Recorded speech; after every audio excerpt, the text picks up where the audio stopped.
Улсын их хурлын дарга ирэх юм шүү дээ. Монгол улсын үндсэн хуулийн 15 дугаар зүйлийн нэгд хэсэгт Монгол улсын иргэний харьяал хийгээд хариад болох хариатаас гарах үндэслэл журмыг гагцхүү хуулиар тогтооныг заасан.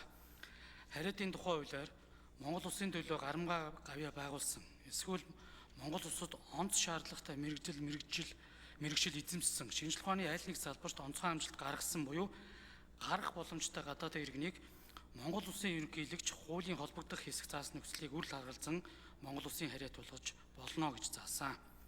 Хариатын тухай хуулийн дээрх зохицуултад Олимпийн наадмын хөтөлбөрт багтах спортын төрөлд онцгой амжилт гаргасан буюу гарах боломжтой гадаадын иргэнийг Монгол улсын ерөнхийлөгч тус хууль заасны дагуу Монгол улсын хариат болгох агуулга бүхий нэмэлтийг оруулахаар боловсрууллаа.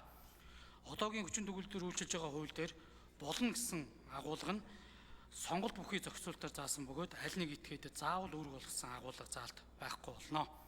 Монгол улсын хүчин төгөлдөр үйлчилж байгаа хууль тогтоомж, хөгжлийн бодлогын бичиг баримтууд, засгийн газраас хэрэгжүүлж байгаа арга хэмжээ нь биеийн тамир спортын талаар арга хэмжээнүүд нь Монгол улсад нийтийн биеийн тамир үндэсний спортыг хөгжүүлэхээс гадна спорт дахь хүний нөөцийг шинэ түвшинд гаргах, олимпизмын хөдөлгөөнийг дэмжих, ялангуяа олимпийн хөтөлбөрт багтах спортын төрлийг дэмжих нэгдмэл зорилготой байна. Иймд хуулийн төслийн тандан судалгааны тайлан үндэслэн хуулийн төслийн үзэл баримт нийцүүлэн хариатын тухай хууль нэмэлт оруулах хуулийн төслийг боловсруулсан болно. Хуулийн төсөлтөд холбогдуулан Монгол улсын олимпийн төрлийн спортыг хөгжүүлэх, багийн спортыг хөгжүүлэх зорилгоор гадаад улсын дасгалжуулагч мэрэгжилтэн урьж ажиллаж байгаа ажил олгогчийн ажлын байрны төлбөрөөс хөнгөлөх чөлөөлөх зохицуултыг мөн дагалдах хуулиар тусгалаа. Нэгдсэн үндэсний байгууллагаас зүгээс спортоор дамжуулан инх тайван ийм нэгдэл эргэтгэж байдал доктортой хөгжлийг ухуулан таниулахад ихээхэн ач холбогдол өгж байна. Өөрийн улсын нэрийг гарах, түүгээр дамжуулан амжилт гарах, өсөн дэмжих боломжтой улс орн хэмээн бусад хоногшуулах нь спортын гүйцэтгэх чухал үүрэг юм а. Улс орнууд спортоор дамжуулан үндэсний үнд зүйлээ, амин чанар, бахархлаа улам бэхжүүлж, шин залуу үеийнхэнд үндэсний үнд зүйлийг таниулан бэхжүүлж ашиглахын зэрэгцээ хүүхд залуучуудыг спортын нөлөөгөөр хүсэл мөрөөдөлтөй, тууштай, төвчээр хатуужил зөв төлөвшөлтөй болгоход хүмүүжүүлэхэд анхаарч байна. Түүнчлэн спортыг түшиглэн аялал жуулчлал, үзүр үйлчилгээ, хөрөнгө оруулалт, эдийн засаг, нийгэм соёлын хамтын ажиллагааг өрнүүлж байна.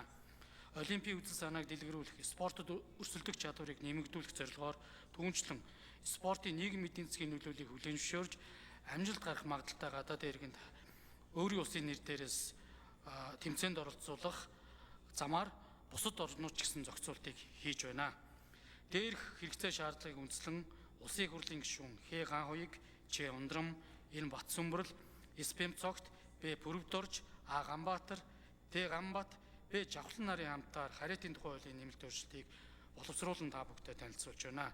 Түүнчлэн засгийн газрын 2023 оны 62 дугаар тогтоолоор хариат болгох журмыг наривчлан зохицуулж, засгийн газрын хуралдаан ерөнхий сайдын танилцуулсны үндсэн дээр ерөнхийлөгчд хүргүүлдэг процедур улам сайжирсан гэдгийг энэ ташрамд хэлмээр байна.